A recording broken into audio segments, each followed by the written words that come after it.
Есть у нас вот такой вот фрезер по дереву. Фреза к нему.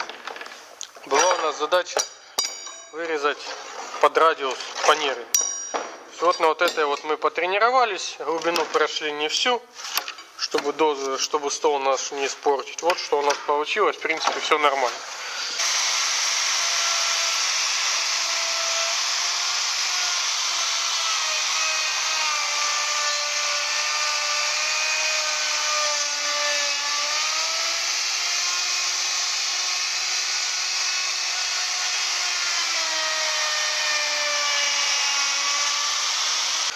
Для этого дела мы сделали из металла вот такой вот циркуль.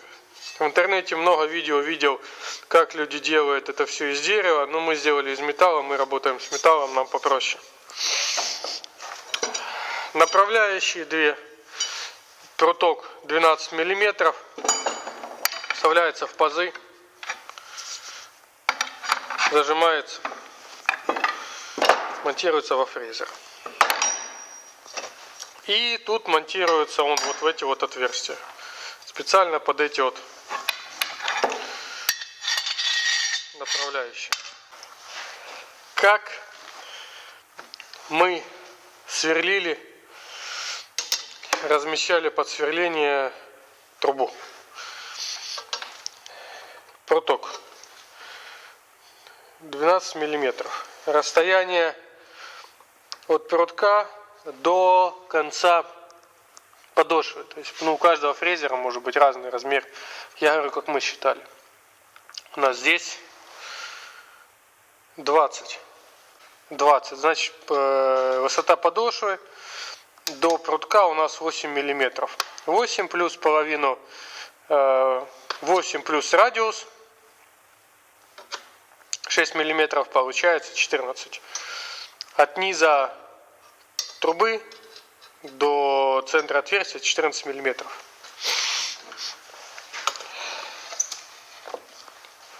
Расстояние здесь —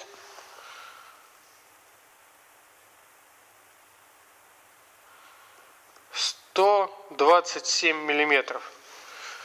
Минус 12 — 115 миллиметров. Расстояние между центрами отверстий под рейки 115 миллиметров. Разметили, рассверлили.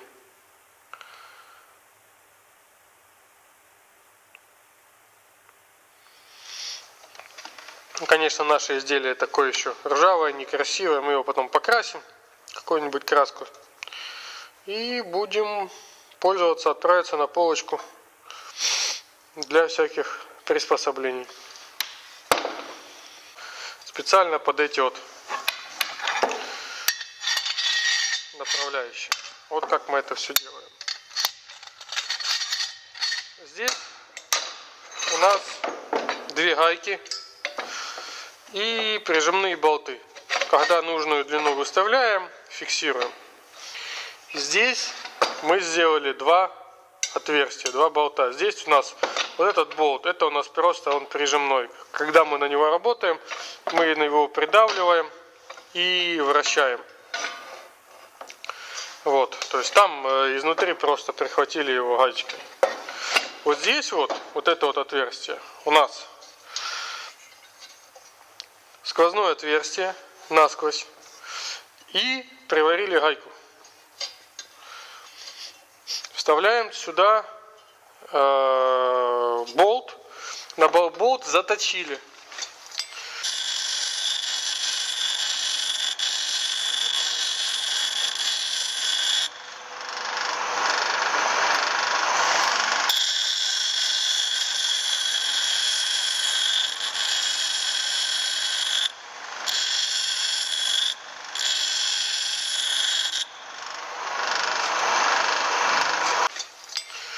Заточили болт, сделали его острым. Насколько нужно, его выдвигаем. Вот нужно нам, допустим, центр находим. Выставили его в центр. Чуть-чуть прибили. Небольшое отверстие. Вот такое вот план. Видите, вот отверстие, вот отверстие. То есть достаточно неглубокое. Варианты, которые я видел с фрезером, с циркулем для фрезера, который делают из дерева. Ребята вначале засверливают сверлом, а потом вставляют сюда в него уже вот этот вот наконечник. То есть они там по-разному его делают, разные толщины, разного диаметра, разные глубины. То есть в зависимости от того, с какой толщины материалом ты работаешь, он у тебя может быть разной глубины или толщины. У нас здесь толщина или глубина этого всего можно регулировать вот этим вот болтом. Выставили, одели фрезер на циркуль.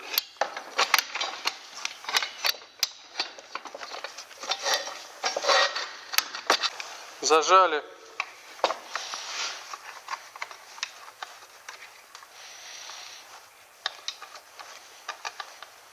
Выставили необходимое расстояние. Перестучали. Все. Можно вот давишь на вот этот вот высокий болт. Можно, ну мы сделаем что-нибудь потолще здесь. Поудобнее, чтобы было давить.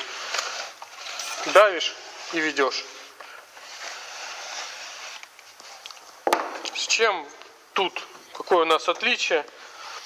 Регулируемая высота вот этого вот центральной точки для циркуля, вокруг которого все вращается. Вот такой вот вариантик мы сделали. Обошелся он нам в 3 копейки. Кусок трубы, гайки, болты. Там, не знаю, 20-30 рублей. Может быть, за это все. Вот мы нормально все это вырезали. Радиус, как видите, достаточно хороший. Взяли кусок какого-то ящика, щитка попробовали, все нормально. Будем пробовать делать с помощью этого циркуля изделия. Ну, кому будет интересно, смотрите дальше, покажу, расскажу, как мы все это делаем.